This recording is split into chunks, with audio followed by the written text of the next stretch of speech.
You're watching CBS 8 Mornings at 6. Good morning, everybody, and thank you for joining us here on this Monday. Hope you had a nice weekend. 6 a.m., I'm Eric Connert. And I'm Neda Iranpour. Of course, we're adjusting to the time change. That's right. 4:15 a.m. is when our little one decided to wake up. When you have the little ones, it really does impact you, doesn't it? But hey, we get early sunrises. Yes, Early that's sunrises. right. I was going to say, this is special for the early risers, Yeah. right? Because getting a sunrise back at the 6 o'clock hour is something notable. We were dealing with those about 7 a.m. sunrises. A lot of people driving to work in the morning in the dark. Now you've got the light once again. So 6:09 a.m., technically 8 minutes out. Sunset, hey, I know many people are not as pleased about that one. 4:55 is that sunset tonight. A little early. A group of moans and groans in the studio here. Current temperatures out the door are on the chillier side of normal, 40s and 50s. But what we're going to see by the afternoon is widespread 70s and sunshine. Coming up, we'll talk about the dry week ahead and the Santa Anas that could play a role in that. Back to you. Yeah, a lot of change. Thank you very much, Evan. New this morning, police are looking for a driver who hit a pedestrian. The victim, sadly, not expected to survive. Yeah, this happened around 8 o'clock last night on Imperial Avenue near San Jacinto Drive in Valencia Park. Police say a man was in the street when a car hit him, and that driver took off. You're asked to call police if you know anything.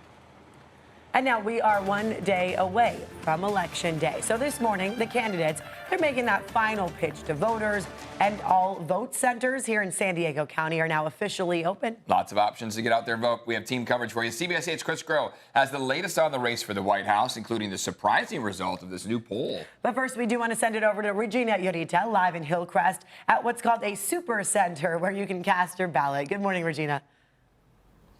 Yeah, good morning, Eric and Neda. And today is still essentially early voting in California. So if you are registered to vote, you can head to one of the voting places to vote in person or to drop off your mail-in ballot. Just make sure that you have signed and dated it correctly. But we are outside of the LGBTQ Center that has turned into a super center. Of the 235 polling centers, 6 of them are larger polls to handle more people wanting to cast their ballots. They're strategically located throughout the county. They opened up this past weekend mainly because of how many voters the county is expecting to see line up these next 2 days. One way the Registrar of Voters says you can speed up the voting process is by making your selections in advance. A sample ballot was mailed out with a voter information pamphlet. They recommend that when you go to the voting center and enter your selections on the voting booth, you can quickly transfer what you pick to your official ballot, and that way you have done your homework in advance. If you have any questions, poll workers have been trained to answer any sort of concerns. That also includes responding to illegal activity like campaigning too close to a voting center. And with busier lines, polling workers are on high alert. So here's what the San Diego County Registrar of Voters is saying about these super centers. Upwards of 40 to 50 voting booths, 25 check-in stations, as well as more poll workers.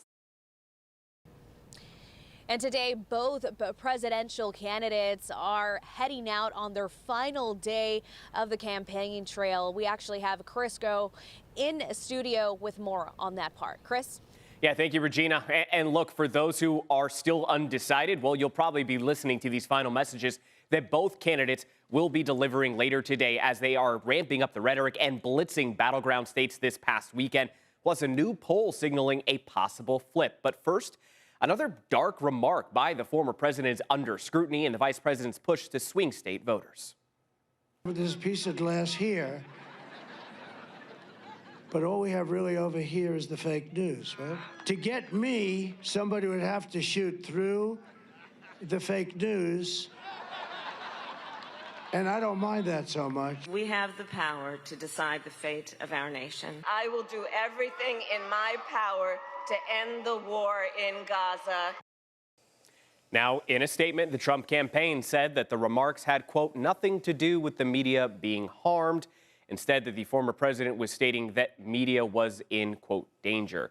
Now, as for that new polling, it has Vice President Kamala Harris ahead of former President Donald Trump in Iowa, which is typically a red state, which Trump has won twice. The Des Moines Register Mediacom Iowa poll has Harris ahead 47 to 44%.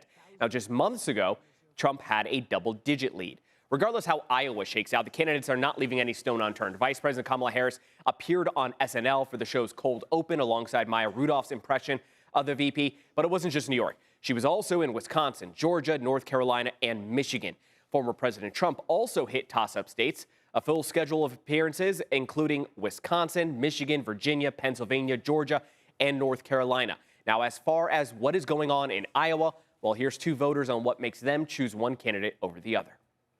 It's about healthcare, right? It's about people butting their noses into things that don't have anything to do with them. I thought that Trump was going to win it the second time, and that did not happen. And this time, of course, that's where I'm going to be voting, because that's where my values and my morals are going to be represented the best.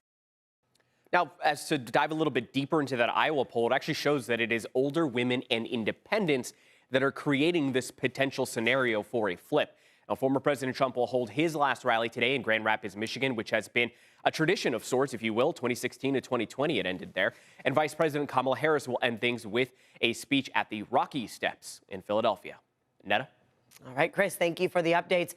We're also watching many local races. One of those items is Measure G. That's a half-cent sales tax for the entire county to help pay for transportation infrastructure.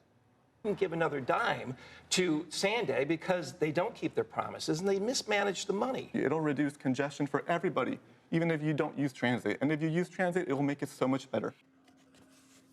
You just heard from both sides there. There's another sales tax measure on the ballot. That would be Measure E.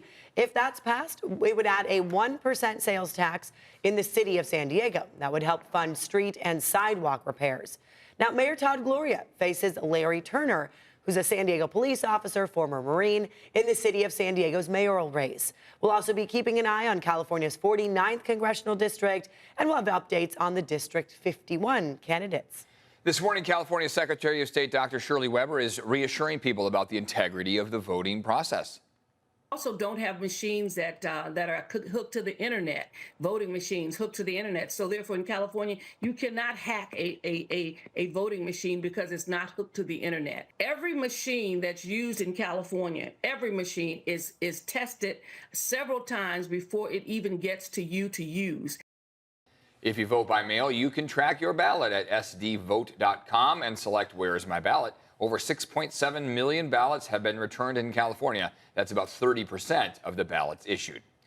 Local law enforcement agencies are working to keep people safe tomorrow. Coming up here in a few minutes, we're going to hear from the San Diego Police Department about what they're doing on Election Day and beyond. You can find our coverage of all the local races on CBS8.com and our streaming channel. Plus, we'll have updated results from all the races during a special live stream newscast on the CW and the CBS 8 Plus streaming channel from 7 to 9:30 tomorrow. Download our free streaming app on Apple TV, Roku, and Amazon Fire TV. Our morning show will also have the latest updated numbers as they continue to roll in on Wednesday morning. New this morning, music titan Quincy Jones has died at the age of 91. Jones was a composer, producer, and winner of 28 Grammy Awards. He was one of just 21 EGOT winners in the world, meaning he received an Emmy, a Grammy, Oscar, and a Tony. Jones co-produced the film The Color Purple, as well as the 1990s TV show The Fresh Prince of Bel-Air. He shaped recordings by jazz greats such as Miles Davis and produced successful albums by Frank Sinatra. Jones also made 3 landmark albums with Michael Jackson himself, Off the Wall, Thriller, and Bad. He had 7 children, including actress Rashida Jones. Quite the legend, that's for sure. Huge impact on the arts community. That's amazing, the work that he did. Of course. 6:09 right now, and that sun coming Isn't up. it nice? What a Nice to lovely see. start What to a week. difference Yeah. from, what, 2 days ago where we were waiting until 7:15 almost for that sunrise. Now we've got those colder temperatures overnight. Here's what we have to keep in mind is that moving through the next couple of days, we're going to have pretty clear conditions. So sunrise views like that one are going to be on hand pretty regularly.